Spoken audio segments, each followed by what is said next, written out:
찬양 감사합니다. 오늘부터 14장을 강의하겠습니다. 14장 1절 말씀, 너희는 마음에 근심하지 말라. 하나님을 믿으니 또 나를 믿으라. 이렇게 말씀하셨죠. 예수님은 제자들이 지금 근심하고 있음을 감지하셨고, 그리고 근심하지 말라는 거예요. 뭐 당연하죠. 근심하고 있으니까 근심하지 말라는 말, 상당히 자연스러운 얘기인데 왜 제자들은 근심했을까요? 사랑해서 근심했을까요? 뭐 때문에 근심했을까요? 예수님이 난 자꾸 떠난다니까, 가야 된다니까 근심이 된 거예요. 왜냐하면 제자들의 생각 속에는 그냥 항상 언제든지 같이 할 거라고 생각을 했거든요. 그래서 인생의 부귀영화도 좀 누리고, 이스라엘을 이 로마의 속박에서부터 해방시키고 우리 민족의 나라를 굳건하게 세워줄 거라고 생각을 상당히 했거든요. 그래서 예수님이 부르실 때 전혀 꺼리낌 없이 아주 그냥 씩씩하게 또 나왔거든요. 물론 성령께서 그들을 부르시는 일에 합력하셨겠지만, 그러나 어느 정도는 인간인 그들에게 그와 같은 어떤 욕망, 그런 야망, 이런 것들이 없다고 볼 수는 없거든요. 근데 자꾸 언제부턴가 예수님이 자꾸 가신대요.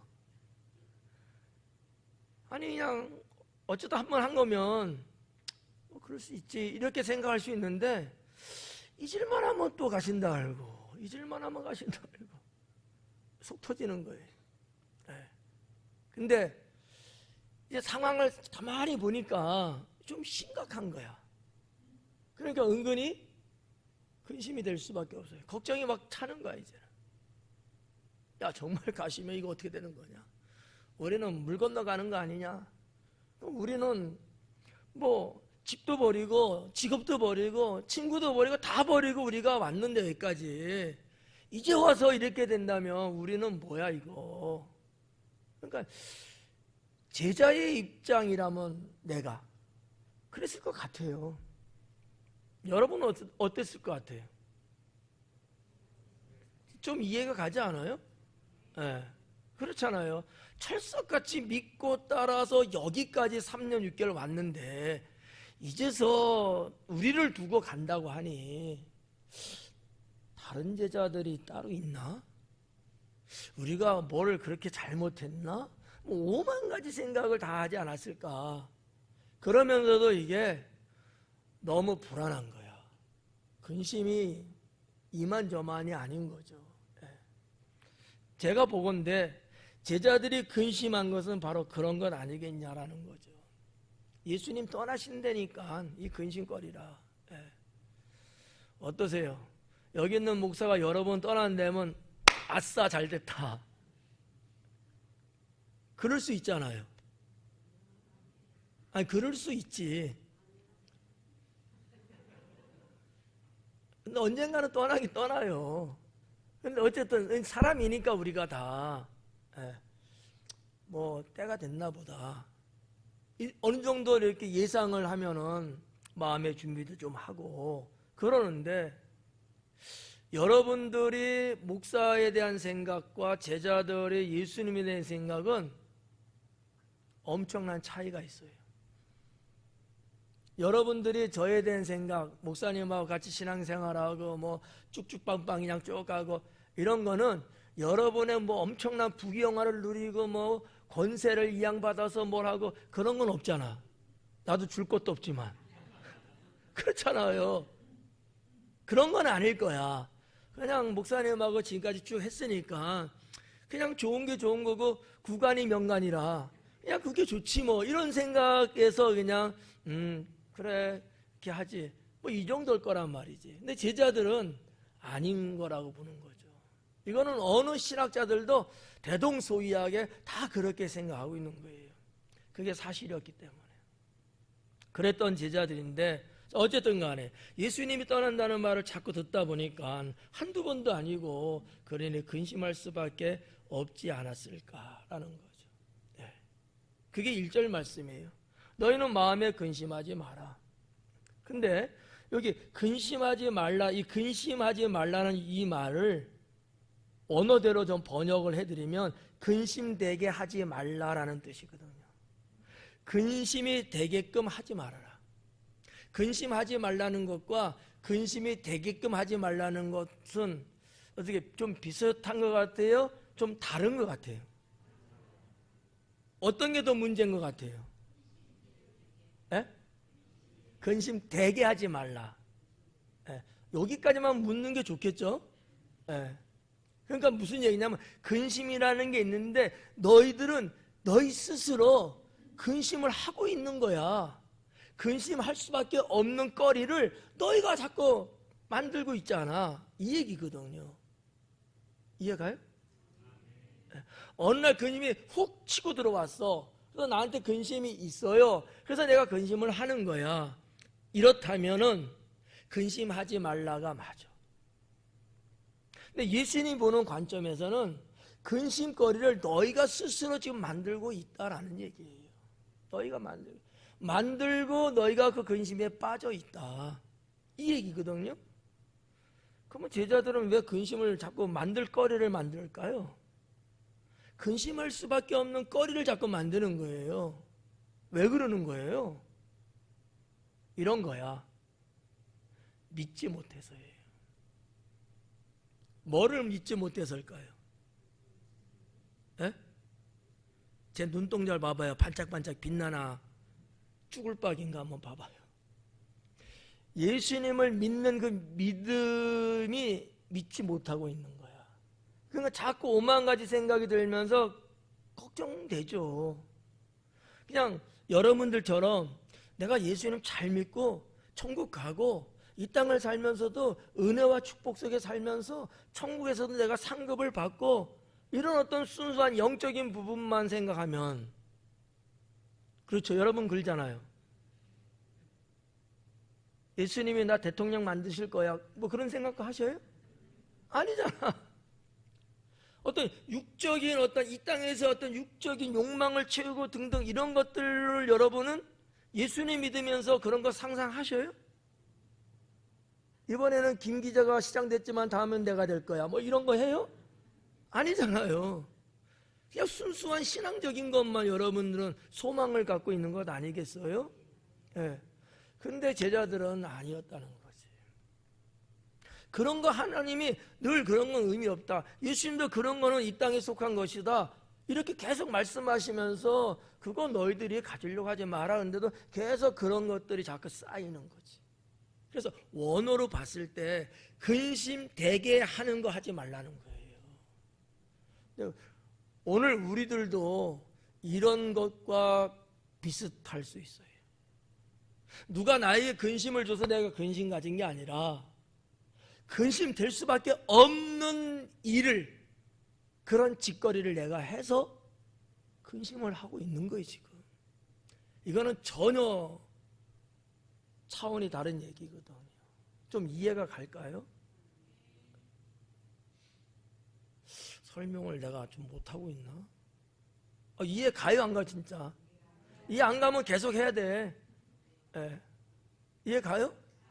예. 이게 이해가 가야 돼. 이 문제가 가장 중요해요 지금. 오늘 강의 제목이 뭡니까? 거짓말하지 마세요. 믿으라야. 여러분 안 믿어. 나를 믿으라가 맞는데 예수님 믿으라는 거잖아요. 나를 믿으라는 거잖아. 이게 가장 중요합니다. 왜 중요해요? 제자들이 지금 예수님과 3년 6개월 동안 그렇게 동고동락하며 살아왔는데 못 믿고 있는 거예요.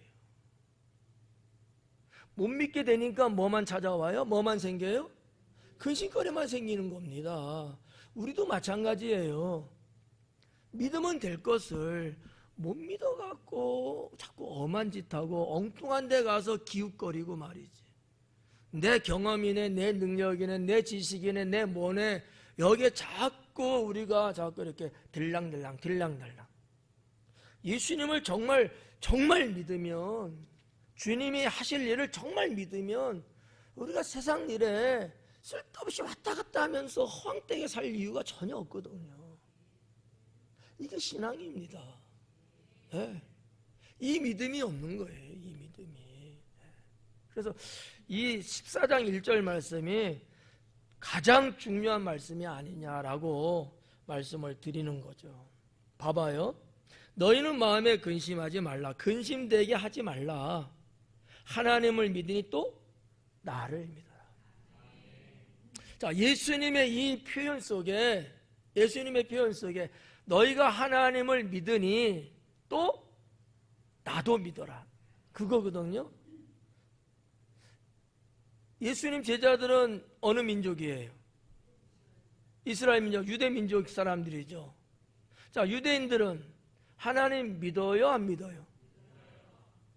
이거는 절대적이에요. 잘 믿고 좀 못 믿고의 차이가 있을 뿐이지, 이들은 뼛속 깊이 믿는 사람들이에요.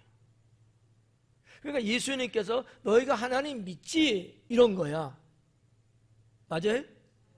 너희 말고 제자들, 예수님 제자한테 하는 얘기입니다. 너희들 하나님 믿지? 그러니까 제자들이 뭐라고 했어요? 예, 믿어요. 그러면 나를 믿어라. 너희가 하나님을 믿는 거 예수님이 모를 리 없죠. 알죠. 같은 민족이고 한 하나님을 믿고 있는 그들이잖아요. 너희가 정말 하나님을 믿는다면 나를 믿어야 된다. 왜? 나는 누구다? 나는 곧 하나님이고, 나는 이 땅에 하나님의 보냄받아 온 메시아. 이런 관계예요. 너희가 지금 나를 못 믿는 것은 이거 어떻게 풀어야 될까? 어떻게 풀어야 될까? 우리는 이런 어떠한 신앙적인 부분에서는 여러분이 분명히 다 믿는다고 저도 믿고 싶어요. 생활적인 면에서도 과연 믿느냐라는 의문점이 없다 할 수 없겠다. 생활적인 면에서 신앙생활 예배도 드리고 기도도 하고 성경도 읽고 주안에 살기도 하고 이런 것들은 다 믿어서 하는 것들이죠. 그런데 일상생활 속에서, 평범한 삶 속에서 과연 내가 하나님 믿는 그러한 믿음의 모습은 지니고 있느냐라는 거지. 밭을 일구면서도 과연 내 모습 속에서 하나님 믿는 자의 모습이 과연 드러나고 있느냐. 직장에서 일을 하면서, 운전을 하면서, 길을 걸어가면서 하나님 믿는 사람으로서 어딘가 모르게 그래도 뭔가 티가 나고, 사람들과 대화를 해보고 말을 해보면은 이 사람은 뭔가 다른데 나는 어떠한 것들을 주고 있느냐라는 거예요. 근심되게 하지 말라는 것처럼 하나님 믿는 것처럼 우리가 살아야 되지 않느냐라는 거죠. 이게 우리의 숙제예요. 이게 없으면 우리는 말뿐만 믿는 거예요. 성경에서 뭐라고 합니까? 행함이 없는 믿음은 죽은 믿음이다. 그 행함은 우리의 삶을 말하잖아요. 삶 속에서 그게 있어야 돼. 가만히 보니까 도저히 내 지식과 상식으로는 저렇게 된다는 게 믿어지지가 않아. 저렇게 되어진다는 게 안 믿어지는 거예요. 과학적으로도 좀 그렇고, 내 주변 사람들 이야기를 들어봐도 별로 신빙성이 없고, 이런 일들이 여러분 어때요? 생활하시면서 있어요, 없어요? 그런 것들이 있잖아요. 그럴 때 여러분은 어때요? 믿어요, 안 믿어요? 제가 눈 시퍼렇게 뜨고 있습니다. 그런 일들, 사람의 힘으로 아니 되고 어느 신적인, 어느 전능적인 어떠한 일이 있어야지만 가능한 그런 일이야. 근데 내 주변 사람들은 안 믿어. 믿을 수가 없죠. 똑같은 상황에 나는 믿냐 이거예요. 나는 믿냐 이거지. 어떠세요? 믿으셔요? 이렇게 소리가 주어 들어갈까? 아멘. 아멘 이럴 수 있어야 되지 않아요? 이 집사님 그러지 않아요? 네. 적어도 그 정도는 나와야죠. 이 문제가 예수님이 제자들을 상대하시면서 어떤 의미에서는 상당히 심각하게 받아들였는지도 몰라요. 다시 한번 거론하지만 이 12명의 제자, 이 제자들은요 그냥 예수님 세대까지만 하고 끝나는 제자가 아니라고 말씀드렸죠. 예수님의 대를 이어 복음을 전할 자들이란 말이에요. 그래서 훈련도 시켰고 파송도 보내는 트레인도 했단 말이죠. 아주 중요한 인물들이거든요. 그런데 지금까지 보니까 못 믿고 있다는 거지. 못 믿고 있다는 거야. 자, 여기도 우리 성도님들, 우리 장로님들도 계시고 권사님들도 계시고 안수 집사님도 계시고 뭐 집사님, 권사님 다 있어. 어쨌든 간에 우리 장로님들 세 분 여기 계시는데 다른 사람 몰라도 장로님들은 믿죠? 네. 다른 사람 몰라도 제자들은 3년 반 동안 예수님과 동거동락했는데 안 믿는다? 이게 무슨 소리예요 이게? 그렇잖아요. 그냥 우리 교회 나오신 지 얼마 안 돼. 목사가 어떤 사람인지도 잘 파악도 못하고 있어. 그런 분들은 에이 뭐 당진 순복이면 그저 그런 교회고 에이 한 목사님도 뭐 그렇지 뭐 이렇게 볼 수 있어요. 저하고 여러분 수십 년을 같이 신앙생활 하신 여러분들도 에이 그렇지 뭐 우리 목사님 별거 아니야 뭐 이러면 제가 어떨 것 같아요? 속 터지는 거야. 수십 년을 지금 같이 이렇게 왔는데 아직까지도 목사를 못 믿는다든지 목사님의 설교를 나는 믿을 수 없어 차라리 성경을 읽고 말지 뭐 이러면은 비유가 조금 뭐합니다마는 예수님이 그와 같은 정도 아닐까라고 하는 거죠. 하나님을 믿으니 또 나를 믿어라. 2절에 보니까 내 아버지 집에 거할 것이 많도다. 내 아버지 집에 거할 곳이 많대요. 자, 아버지 집은 어디입니까? 예수님 하신 말씀이죠. 예수님이 내 아버지 집이래요. 어디예요? 그렇죠. 천국이죠. 네. 근데 천국뿐이었을까요? 어떠세요? 예수님이 내 아버지 집이라고 말한 데가 또 뭐가 있을까요? 성전이죠. 찍은 거예요? 알고 말한 거예요? 그게 어떤 일인데요? 찍었잖아. 그게 어떤 일인데? 계속된 거기까지 그냥 합격할게요. 6월절을 지키기 위해서 예루살렘 성전에 가서 6월절 지키고 집으로 돌아가는데 워낙 예수님 부모님 금술이 좋아갖고 대화가 너무 맛깔났어. 그래갖고 아들이 있는지도 몰랐어. 가만히 보니까 아들이 없는 거예요. 어디 갔지? 그래가지고 왔던 길을 되돌아서 예루살렘 성전까지 갔잖아요. 아들을 보는 순간 아버지가 어땠을 것 같아요?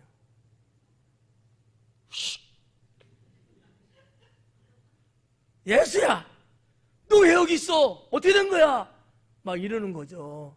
그때 예수님이 뭐라 그래요? 내가 내 아버지 집에 있는 줄 모르셨습니까? 오케이? 이 말씀까지 알아야 성전이라 말하는 게 찍은 게 아니야. 진짜 아는 거야. 그러니까 예수님은 성전도 내 아버지 집이라고 했고, 근데 오늘 본문 말씀에 이 내 아버지 집은 성전이 아니고 천국이잖아요. 그런데 이참에 한번 여러분에게 좀 짚어드리는 거예요. 성전도 내 아버지 집이고 천국도 내 아버지 집이다. 내 아버지 집에 거할 곳이 많대요. 천국은 모두 우리가 다 가도요 넓어요. 넓어. 걱정할 거 없어요. 뭐 부동산 집값 오른다고 걱정할 거 없어요. 네. 천국은 거할 곳이 많아요. 근데 참 아이러니한, 참 이해가 안 가는 게 거할 곳은 많은데 예수님께서 천국 가는 것을 예비하러 간다고 그러죠. 너희가 있을 곳을 내가 예비하러 간대. 아니 천국 있을 곳이 많아. 그냥 가면 되지. 뭐 또 예비하러 간다는 것도 혹시 뭐냐. 뭐 이런 문제죠. 그죠? 이게 뭐 언어 유인지는 모르겠지만 예. 그런 부분들을 우리가 한번 볼 수 있지 않느냐라는 거죠. 내 아버지 집엔 거할 것이 많다. 그렇지 않으면 너희에게 일렀으리라. 그렇지 않으면 너에게 일렀으리라. 이 말은 많다는 것을 강조하는 문장입니다. 만약에 그러지 않았더라면 내가 이렇게 안 했다. 내가 일찍이 너희들에게 알려줬을 것이다. 그거는 그것을 말하기 위한 것이 아니고 앞에 거할 것이 많다는 것을 되게 강조하는 최상급의 강조형이거든요. 뭐 이런 건 몰라도 돼요. 네. 그러면서 뭐라 그래요? 내가 너희를 위하여 거처를 예비하러 가노니. 너희를 위하여 거처를 예비하러 간대요. 그럼 예수님이 지금 간다는 얘기, 제자들은 너무 실망스러웠어요. 근데 예수님은 간대요. 근데 여기 보니까 뭐라 그랬어요? 뭐 때문에 가요? 거처를 예비하러 간대요. 거처를 준비하러 간대요. 네. 죽으면 그냥 천국 가면 되는 거 아니야? 그렇잖아요. 여러분 천국 가서 어디 있을 거라는 생각해 보셨어요? 여러분들이? 나 천국 가면 끝, 땡큐, 여기까지인지, 아니면 천국에서도 내가 어디 있을 건가 생각은 해보셨어요? 어떠세요? 그렇게까지 깊이는 생각 안 하고 어쨌든 천국 가면 되지 뭐. 네. 많은 분들이 그렇게 더 이상 깊이 생각 안 하는 것 같더라고요. 그런데 그건 오산입니다.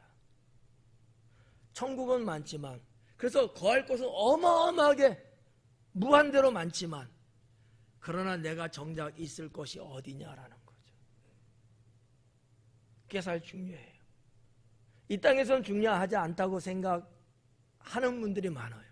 그래서 천국에서의 영원한 삶을 준비 안 해, 이 땅에서. 근데 성경은 분명히 이 땅을 살면서 천국의 영원한 삶을 준비하라고 했거든요. 어떻게들 생각하세요? 천국에서 영원한 삶, 그걸로 해서 여러분 준비하는 것들 혹시 있으십니까? 그런 개념은 있으셔요? 솔직하게 다시 한번 여러분 생각하셔야 돼요. 네. 뭐 임종하신 분들도 많이 보고 천국에 가신 분들도 좀 보기도 했고요. 네. 근데 예수님 말씀에 의하면, 자, 예수님 하나님 보좌 우편에 계신다는 거 정확하게 나와 있죠. 자, 예수님 어쨌든 간에 보좌에 계십니다. 제자들은 어디 있을까요? 그 허다하게 넓은 거처할 곳이 많아요. 아무데나 그냥 씨 뿌리듯이 너 여기, 너 여기, 너 여기 이렇게 있도록 하실까요? 아니란 말이죠. 분명히 말씀하기를 예수님 옆에 제자들의 거처가 있는 거예요. 그럼 왜 제자들은 예수님 옆에 있는 거야? 여러분은 예수님 옆에 있을 것 같아요? 없을 것 같아요? 예? 여러분은 예수님 옆에 있을 것 같아요? 없을 것 같아요? 그렇게 잘 믿는데? 왜 제자들은 예수님 옆에 있을까요? 12사도석에 제자로서 그들은 자기의 모든 것을 다 주님 위해서 버렸어요. 자기의 목숨까지도 버렸어요. 우리도 버리면 되잖아. 근데 버릴 사람이 없더라고. 안 버리더라고. 누가 버려요? 그나마 목회자들이 버려. 그나마. 다는 아니겠지만. 주의 나라를 위해서 모든 거 다 내놓고 이 험한 목회 길을 걷잖아요. 예. 이미 뭐 교회가 있고 막 교세가 있고 이런 거 생각하시면 안 돼. 그러기까지 처음 맨 땅에 헤딩하고 개척을 시작해서 막 그 험난한 세월, 그거를 같이 생각하셔야 되거든. 그 공로가 있을까요, 없을까요? 그러면 목회자만 있는 거겠어요? 성도인 여러분들도 그렇게 일사각오로 주님을 믿고 세상을 살아간다면 어때요? 주님이 주시는 천국에서의 포지션이, 그 거처가 같을까요, 다를까요? 다르겠죠. 그렇게 주님을 믿고 섬긴 사람하고 그냥 그런 것 없이 그냥 믿기만 하면 산 사람하고 천국에서의 위치가 같을까요, 다를까요? 전혀 다르죠. 전혀 달라요. 네. 근데 이런 것까지는 그래도 좀 알아요. 여러분 다 알거든. 근데 천국에서 영원히 사는 천국의 삶을 위해서는 내가 이 땅에서 뭔가 하는 생각은 잘 안 하더라는 거지. 그냥 쪽박 터지듯이 그냥 이리 받고 저리 받고 그냥 왔다 갔다 정신없이 막 그냥. 그래서 이 수십 년의 인생의 세월을 허비하면서 보낼 때가 너무나 많다는 거지. 그래서 여러분 알고 있는 말씀 뭐예요? 세월을 아껴라. 세월을 아껴라. 이 땅에서의 세월은 영원하지 않다는 거 알잖아요. 7, 80이에요. 이런 부분들. 예수님은 제자들에게 못 믿는다고 하는데도 불구하고 내가 너희를 위해서 거할 처소를 예비하고 간대요. 그만큼 예수님은 제자들의 희생, 일사각오의 신앙, 이거를 받고 계신 거예요. 제자만이 아니고 우리도 그래야 되지 않느냐라는 거죠. 어떻게 좀 자신이 없어요? 신발 벗으라는 말 하는 거 아니에요. 그런 각오를 갖고 주님 믿어야 된다. 그런 각오. 그래서 예수님이 하신 말씀이 뭐예요? 너희의 보물을 이 땅에 쌓아두지 마라. 하늘에 쌓아두라. 그 말씀이 이 말씀이에요. 그 말씀이 이 말씀이에요. 이거 모르는 분 없죠? 하지만 하늘에 쌓아둘 생각은 두 번째, 세 번째, 10번째 훗날 얘기고, 이 땅에 쌓아둘 것을 1순위 첫 번째로 많이 생각하잖아요. 이거 바꿔야 합니다. 물론 우리가 살면서 이것도 필요하고 저것도 해야 되고 있죠. 주님이 이것을 무시한다든지 이걸 모르신다는 건 아니죠. 그거를 하면서도 얼마든지 그거를 통해서 더 하나님 나라를 위해서 할 수 있는 거죠. 이게 신앙이라는 거예요. 네. 그냥 때가 되면 교회 오고 예배니까 와서 앉아있고 그러다 끝나면 또 가고, 이건 아니다는 거지. 이건 저 신앙의 저 밑바닥, 제일 밑바닥, 값어치 없는 그 정도밖에 안 돼요. 네. 자, 한번 진행하면서 볼게요. 너희를 위하여 거처를 예비하면 내가 다시 와서 너희를 내게로 영접하여, 그래요. 거처를 내가 가서 예비하면 어떠신데요? 다시 오신대요. 다시 오신다는 게 이게 무슨 말이에요 도대체? 뭐를 말하는 거죠? 재림. 맞아요, 틀려요? 아니라고 생각하시는 분 아무도 없는 줄로 믿습니다. 재림이라고 보죠. 근데 예외도 있어요. 크게는 재림이에요. 근데 지금 제자들의 사건을 놓고 보면, 제가 오전 예배 때는 이 말씀을 안 드렸어요. 연세 있는 분과 젊은 사람이 50대 50이에요. 안 드렸는데, 내가 다시 와서 너희를 내게로 인도하겠다고 하신 이 말씀에 내가 다시 온다는 게 도대체 뭘까? 이거 아는 분이 있을까? 빙고. 오순절날 성령으로 주님이 이 땅에 오시는 거예요. 그러니까 주님의 재림을 말한다 해도 틀리다고 볼 수는 없어요. 맞는데 그거는 전체적인 의미에서 이렇게 말하면 맞고, 여기서 지금 말하는 바는 내가 다시 와서 너희를 내게로 영접하여 나 있는 것을 너희도 있게 하리라. 재림의 때라기보다는 주님이 50일 후에 다시 성령으로 오시잖아요. 성령이 예수님의 영입니다. 다시 오셔서 제자들이 제자로서의 존재, 역할, 사명 충분히 할 수 있게끔 했죠? 주님이 제자들이 있을 그 처소 예비한 그곳으로 오게끔 하신다는 말씀을 이루신 거예요. 어떻게 좀 이렇게 좀 알아들을 수 있는 말이었나요? 네. 이렇게 보시면 더 분명하지 않을까. 이거 갖고 여러분 네가 맞다 내가 맞다 이러면 안 돼요. 재림이야. 재림이라고 봐도 되지만 요 내용에 있어서만큼은 오순절날 성령 강림이 아니겠느냐라는 거죠. 네. 여러분 잘 읽어보시면 충분히 이해를 하실 수 있어요. 내가 다시 와서 너희를 내게로 영접하여, 내가 다시 와서 너희를 내게로 영접하겠다는 거예요. 예수님은 이미 이 땅에 안에 계시죠? 네. 나 있는 곳에 너희도 있게 하리라. 예수님이 어디 계셔요? 천국. 성령은 오신 예수님이지만 근본적인 것은 주님은 하늘나라 주님 천국에 있는 거잖아요. 거기에 너희를 오게끔 하겠다라는 거거든요. 그러면 문제가 나와 있어요. 우리는요 어떠세요? 우리는 쳐다볼 수도 없어. 그래요? 어때요? 우리는 감히 생각조차 하지 마. 건방져. 그래요? 성령께서 오셨어요. 오순절날. 우리는 오순절 그 시대 사람은 아니죠. 오늘날의 주님을 믿으면서 성령이 누구 안에? 이거 믿어도 돼요?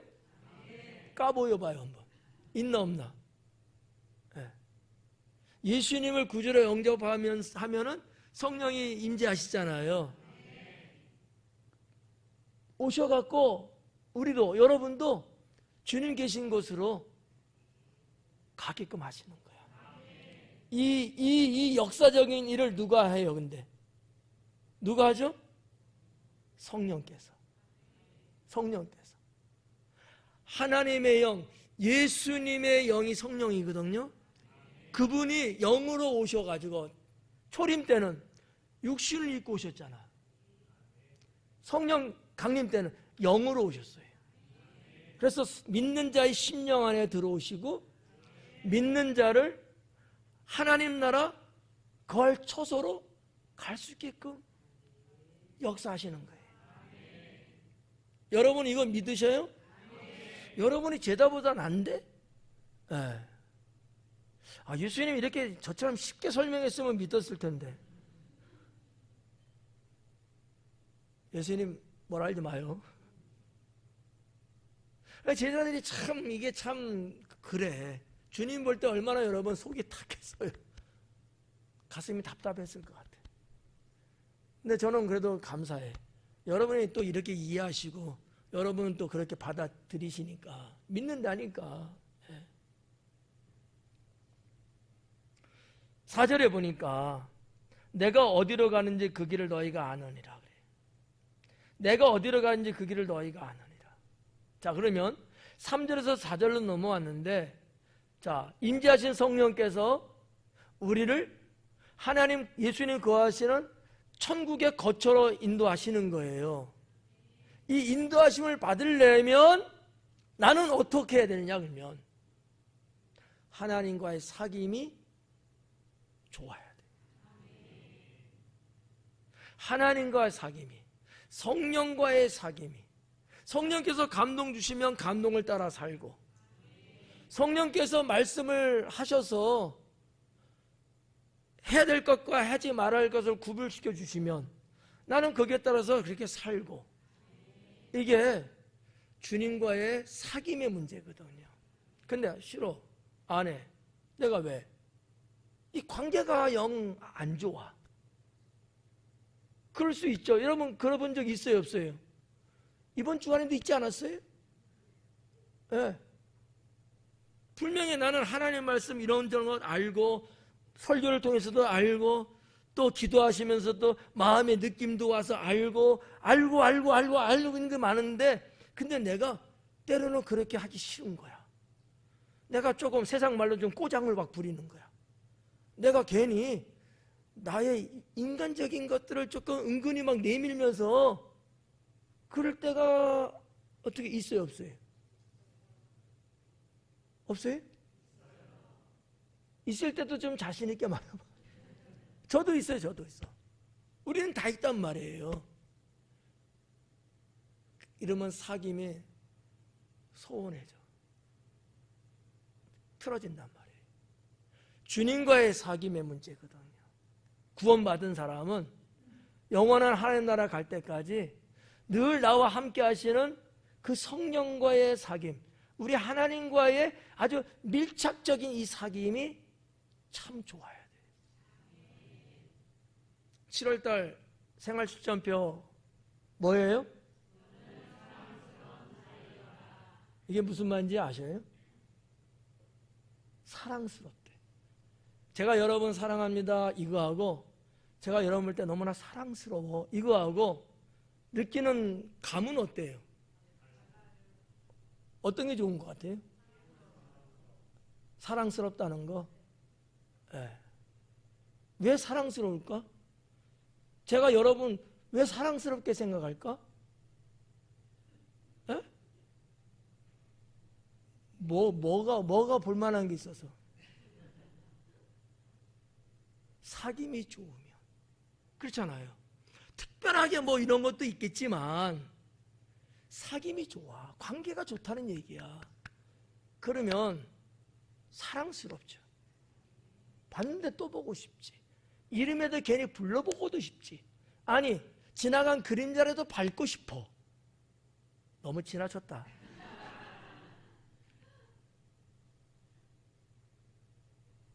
제가 준비하면서 이 부분을 써놓은 거예요. 그러려면 하나님 나라 예비하신 저 초소에 내가 가서 살 수 있는 성도가 맞다면 주님과의 사귐이 좋아야 되지 않느냐라는 거지. 네, 좋아야 되지 않느냐. 그래서 여러분들도 지금 이렇게 신앙생활 하시면서 각자 자신들의 위치에서 자기들의 역할을 나름대로 하고 계시잖아요. 그게 다 뭐예요? 일종의 주님과의 사귐의 이 완벽성을 하나씩 갖춰 나가는 것들이거든요. 이게 단순하게 내가 봉사한다 뭐한다 그 개념이 아니라는 거죠. 더 근본적인 것은 주님과 관계가 끈적끈적 정말 막역한 관계가 되는 거거든요. 그러면 사랑스러울 수밖에 없죠. 예. 여러분 아무리 멋있는 남자 아름다운 여자 한번 딱 봤는데 사랑스럽다는 말을 할 수 있을까요? 사랑스럽다는 말은 한 번에 뿅 가고 그런 단어는 못 써요. 긴 시간 동안 인생이 녹아내린 그 속에서 뭔가 몽글몽글 만들어진 그 어떤 것이 있었을 때 사랑스럽다라는 고백을 하는 거거든요. 에휴, 모르겠다. 문학적이에요. 시적이란 말이죠. 저 말씀을 한 10일 좀 전에 기도하면서 받았어요. 그래서 저거 말고 다른 게 하는 게 나을까 그러다가 또 주님이 주신 또 말씀이니까 뭐 우리 주님이 사랑스러운 자라고 말씀하니까 그래 우리 성도들을 사랑스럽게 보시니까 감사하다. 그래서 어제 인쇄해갖고 붙인 거예요.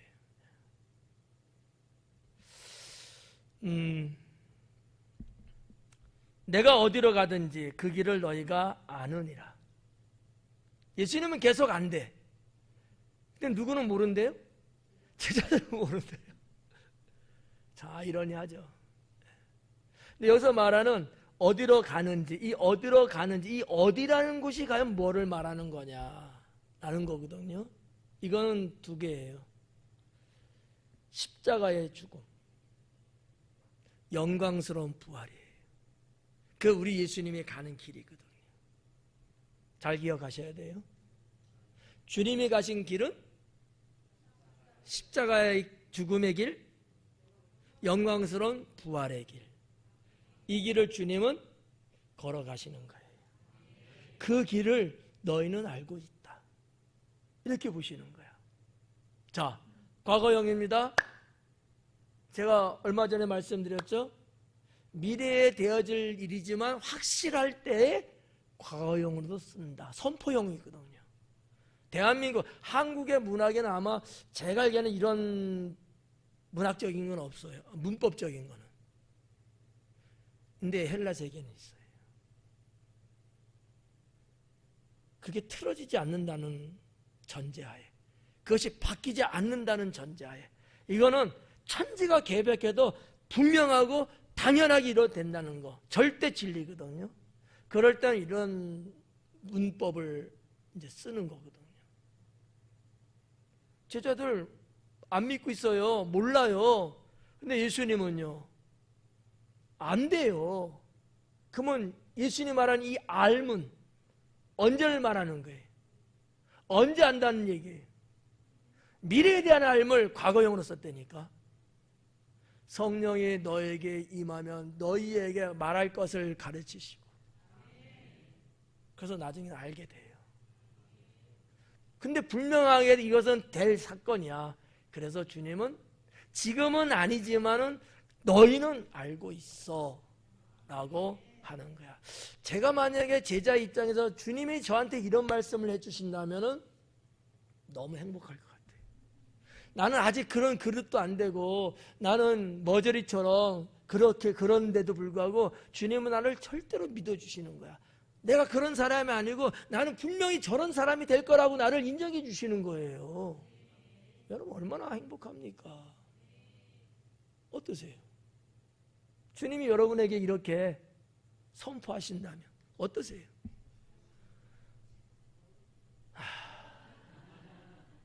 생각만 해도요 너무 기뻐요. 생각만 해도. 여러분도 그러시죠? 그렇잖아요. 내가 나를 봐도 나는 이것도 좀 부족하고, 난 저것도 좀 못하는 것 같고, 이런 실수도 자꾸 하고, 뭐 가진 거나 생긴 거나 어쩐 거나 저쩐 거나 뭐 좀 그래, 내세울 거 없어. 근데 주님은 아니라는 거야. 너는 어여쁜 자야. 뭐 이런 식으로 주님은 나를 상당히 인정해 주시고 더 돋보이게 해주시는 거예요. 막 닭살 돋죠. 막 닭살 돋지. 아유, 너무 주님이 나를 포장시켜 주시는 거 아니야? 지금으로 볼 때는 그런 것 같지만은 나를 결국 내가 그런 사람이 된다는 것을 하나님은 알고 계신 거예요. 알고 계신 거야. 알고 계셔서 그렇게 선포하시는 거거든요. 나는 아무것도 아닙니다, 주님. 알아. 그렇지만 너는 사랑하는 나의 일꾼이야. 저는 막대기예요. 아니야. 너는 지팡이야. 이렇게 봐주신다는 거지. 와, 밤잠 안 올 것 같아요. 에? 밥을 먹어도 이게 입으로 들어가는지 코로 들어가는지 모를 정도로 너무 감격스러우고 너무 감동적인 거죠. 성경 말씀은 이런 부분들이 상당히 있어요. 있는데 강의하니까 이렇게 제가 해드리지, 설교할 때 이렇게까지는 못하지. 강의를 여러분이 들으셔야 좋지 않겠어요? 네. 자, 도마가 5절 말합니다. 도마가 이르되 주여, 주께서 어디로 가시는지 우리가 알지 못해요. 네. 아, 몰라요. 그 길을 어떻게 알겠어요? 도마가 아니 모른단께 그런 거지. 몰라, 우린 몰라. 우리가 어떻게 알아요? 막 이러는 거지.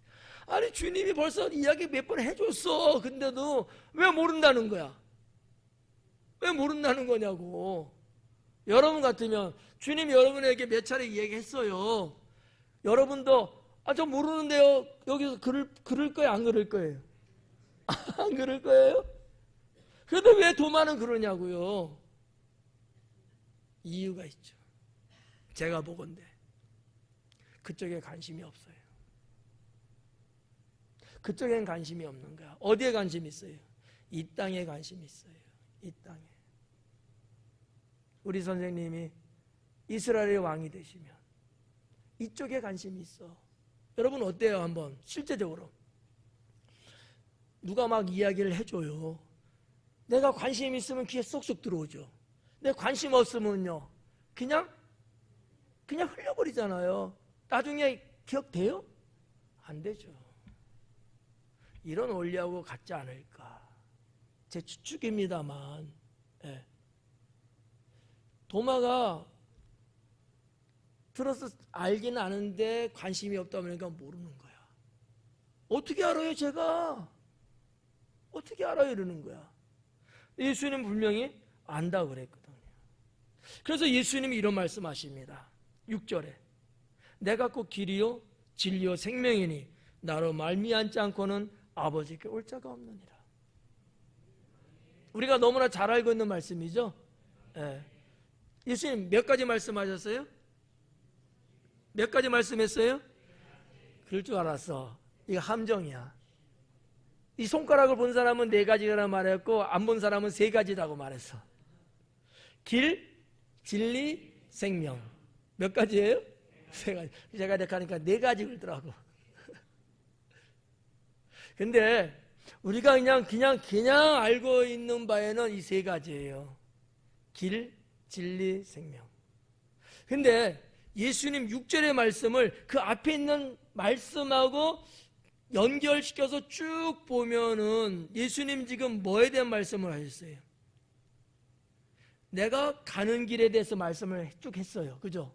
내가 가는 길을 너희는 안다. 아니 우리 몰라요. 알잖아. 몰라요. 그러고 있잖아요. 그래서 하신 말씀이 6절이에요. 그러니까 뭐라고 말씀하신 거예요? 예수님은 나는 길이다라는 거야. 나는 길이다. 3가지 요소로 봐도 문제는 없어요. 없는데 요한복음 14장 이 말씀을 해석할 때는 그것보다는 가는 길에 대한 지금 서로 공방이 좀 이루어지고 있는 상황이거든요. 여기에 대한 답변이 내가 길이다 라는 거야. 자, 예수님이 가시는 거 어디로 가신다 그랬어요? 벌써 까먹었어요? 십자가의 죽음과 영광의 부활의 길을 가는 거잖아. 근데 예수님이 나는 길이랬어요. 나는 길이야. 근데 이 길이 뭐냐? 생명과 진리의 길이라는 거예요. 진리야. 영원한 거야. 이건 변함이 없는 거잖아요. 길 대는 나에게 너희가 걸어가야 된다는 거예요. 내가 길인데 이 길을 너희가 걸어야 된다는 거지. 그럼 정말 예수님의 제자들은 그 길을 걸었을까요? 못 걸었을까요? 봐요. 걸었잖아. 예수님은 그걸 이리 아시고 그렇게 말씀하고 단정하셨던 거죠. 내가 길이다. 내가 길이다. 근데 이 길은 진리다. 이 길은 생명이다라는 거지. 여러분 생명을 말하는 헬라어가 있습니다. 하나는 푸시케고 하나는 쪼에예요.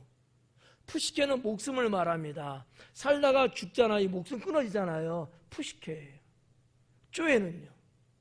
하나님께부터 온 생명이에요. 쪼에를 이야기하고 있습니다. 이 생명은 무슨 생명이에요? 무슨 생명? 영원한 생명. 하나님과 함께하는 영원한 생명. 내가 길인데 이 길로 가면 이 길은 진리이기 때문에 영원한 생명을 갖는 거예요. 그러나 이 길에서 이탈하면 영원한 생명은 없는 거죠. 상당히 신학적이지만 굳이 어렵게 볼지 않아도 되는 그런 내용을 예수님이 말씀한 거예요. 나만 열받아서 강의하는 건 아니죠?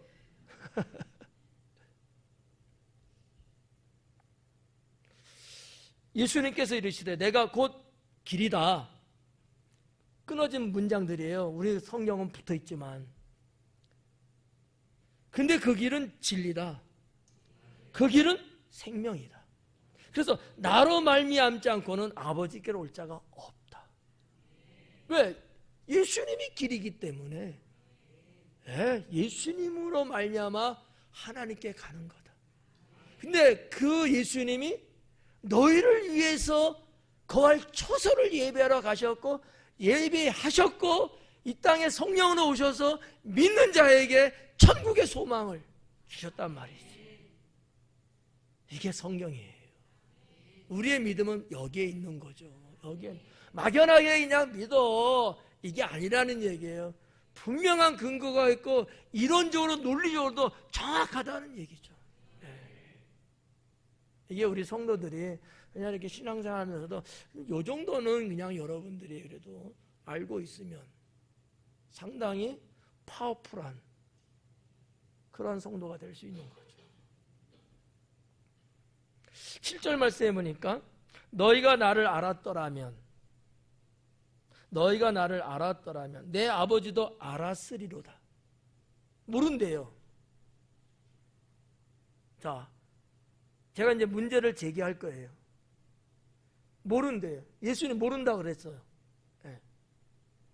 근데 알았더라면 내 아버지도 알았을 것이다. 근데 이 유대인들, 제자들은 하나님, 아버지라고 하는 그 하나님 알아요, 몰라요? 믿어요, 안 믿어요? 뭔가 안 맞잖아요? 나를 알았다면 내 아버지도 알았을 텐데, 나를 믿으면 내 아버지도 믿고 있을 텐데, 근데 그들은 여전히 자기들이 믿고 있다고, 알고 있다고 말은 그렇게 하거든요. 그러면 그 믿음과 그 알문, 주님이 보는 관점에서는 틀린 거죠. 잘못된 거죠. 이 부분 주님이 지금 수정시키고 있습니다. 우리도 마찬가지예요. 어설프게 아는 것 같고 어설프게 믿는 것처럼 사는 것 같고 정말 영생할 수 있는 그 주님을 믿고 그 길을 따라가는 우리가 과연 될 수 있겠느냐? 그렇게 믿어서 아니다라는 얘기죠.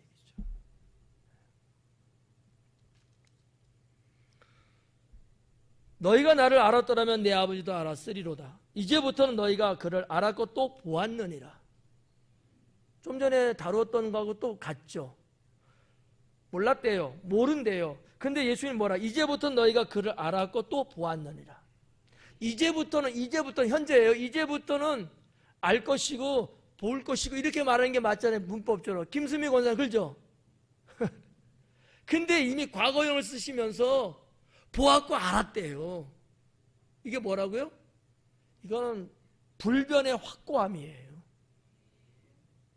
바뀌지 않는 진리이기 때문에 쐐기를 박듯이 딱 하시는 표현이거든요. 이런 말씀들이 예수님의 말씀 속엔 꽤 많습니다. 이런 부분들을 몰라서 다루지 않아서 그런 거지. 그러니까 이거 하나만 갖고도 우리는 너무 예수님 믿는 게 행복 플러스 행복 곱하기 행복의 자승에 막 이렇게 가야 돼. 정말이에요. 내가 뭐가 안 돼. 그런 나를 주님이 이렇게 높여주시고 이렇게 인정해주시고 이렇게 챙겨주시고 정말 세상 말로 말하면 하회와 같은 은혜죠.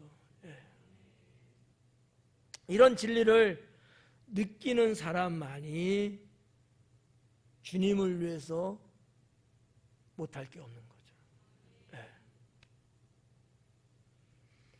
자, 두 번째 사람 제자가 등장하네요. 빌립이 이르되, 빌립이 나왔어요. 똑똑한 빌립입니다.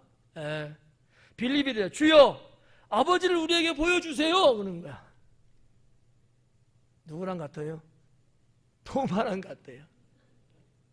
도마는 어디로 간지도 모르는데 뭘 오르면 어떡하라고요. 가는 길에 대해서 도마는 모른다고 막 그랬는데, 이 빌립은 보여달라는 거야. 아니 방금 전에 알았고 보았다라고 예수님이 천명했잖아요. 그런데 빌립이 거기에다가 대놓고 보여주세요 그러는 거야. 봤다는데도 얼마나 믿음 없는 말을 하고 있냐 이거예요. 하나님이 여러분 주 예수를 믿으라 그리하면 너와 내 집이 구원을 받았느니라 하고 받았다고 이야기하셔요. 근데 여러분은 뭐라고 해야 돼요? 아멘 받았어요 이렇게 말해야 되나? 근데 받게끔 해주세요 그러는 거야. 에? 이게 도대체 무슨 똥 딴지는 소리냐고. 아니 주님은 이미 됐다고 결정 났다고 확정 지었다고 하는데 그걸 못 믿어갖고 좀 제발 좀 확정 좀 시켜주세요. 기분 좋겠어요? 에? 그렇잖아요. 얼마나 답답하냐고. 됐어요. 네, 됐어요. 잘하셨어요. 잘했다는데 나 좀 잘 좀 해주세요. 그런 거야, 그런 거. 예를 들면 웃기잖아요. 인정을 했는데 자꾸 인정해달라는 거야. 이 말 자체가 불신이거든. 그렇잖아, 맞죠? 네. 오늘 좋은 날이에요. 그래서 돈 안 내셔도 돼요. 받은 걸 할게. 그냥 가세요. 이랬는데 아니요, 나 돈 내야 돼요. 막 그러는 거야. 자, 주인의 말을 밥 먹고 가는 사람이 안 믿고 있어. 그런 거예요. 예를 들면 주님은 네가 믿고 있고 네가 보았고 그럼 너는 영생할 것이고 너는 하나님의 자녀고 다 이렇게 했는데 아니요, 나 뭔가 더 해야 돼요. 나 어디 갔다 와서 믿을 이런 거지 뭐. 참 답답한 거죠. 그런데 제자들이 답답한 게 아니고 때로는 우리가 이렇게 답답한 모습을 가질 때가 있지 않느냐라는 거지. 예.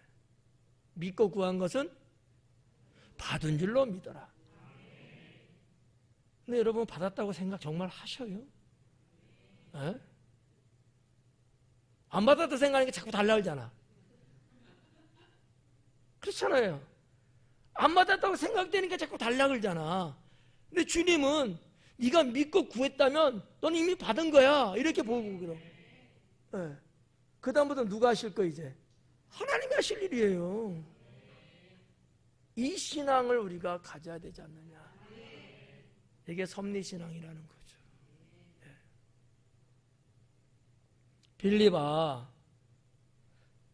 제가 톤을 이렇게 하는 거예요. 빌립아, 내가 이렇게 오래 너희와 함께 있었는데 네가 나를 알지 못해? 나를 본 자는 아버지를 보았거늘 어찌하여 아버지를 또 보이라고 해? 예수님의 이 말씀 속에는 뭐가 담겨져 있는 거예요? 내가 하나님이고 그 얘기잖아요. 나를 본 자는 하나님을 본 것이고 뒤에도 나옵니다만 그 하나님이 내 안에 계셔. 내가 하는 일은 내 스스로 한 게 아니고 내 안에 계신 하나님께서 하신 거야. 이렇게 그냥 속속들이 이야기해 준데도 그 똑똑하다는 빌립이 못 봤어요. 보여줘요. 예수님이잖아요. 하나님 보여주세요. 막 이러는 거지.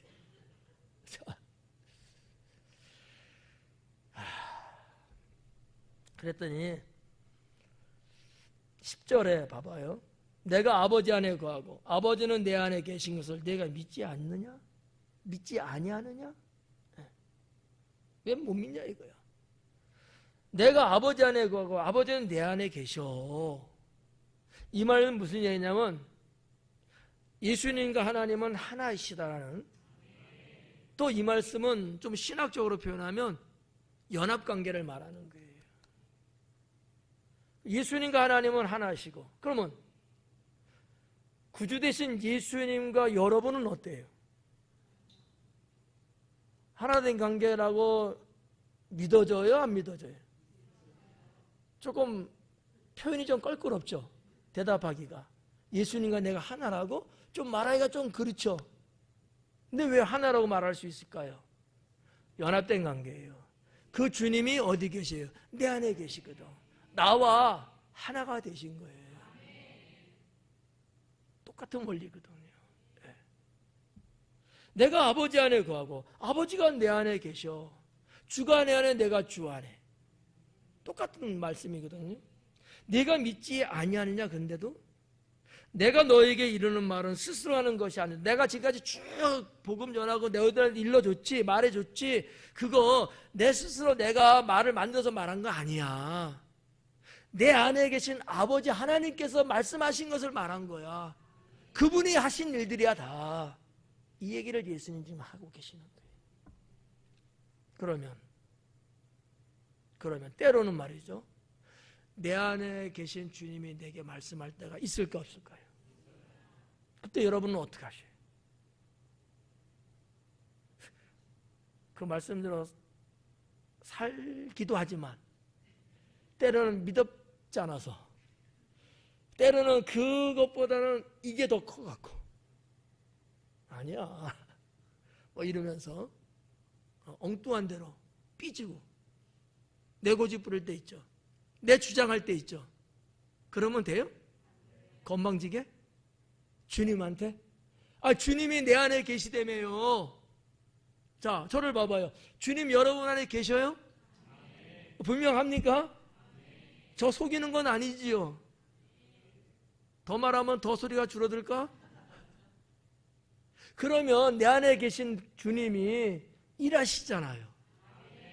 나는 그분의 말씀에 의해서 나는 하루를 살아가고 한 시간을 살아가고, 때로는 좀 인간적인 세상적인 생각이 들었는데도 내 안에서 주님이 말씀할 때, 야 승건아, 한 목사 그건 아니잖아.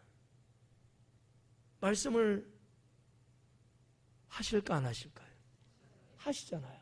그러면 내가 생각 잘못했구나. 그래, 그게 아니지. 내가 착각했구나. 이렇게 돌아서서 주님 쪽으로, 원점으로 가야 되잖아요. 그렇게 가시는 거죠, 여러분. 예, 실적을 했지만 다시 또 원위치 하신 거죠. 그러셔야 된다는 거예요. 이게 하나님과의 사귐이 돈독한 거예요. 이런 자가 되어야 이렇게 불려진다는 거야. 너는 사랑스러운 자이여라. 예. 주님이 이 말씀을 여러분에게 그렇게 하실 때, 솔로몬의 술람미에게만 한 얘기가 아니라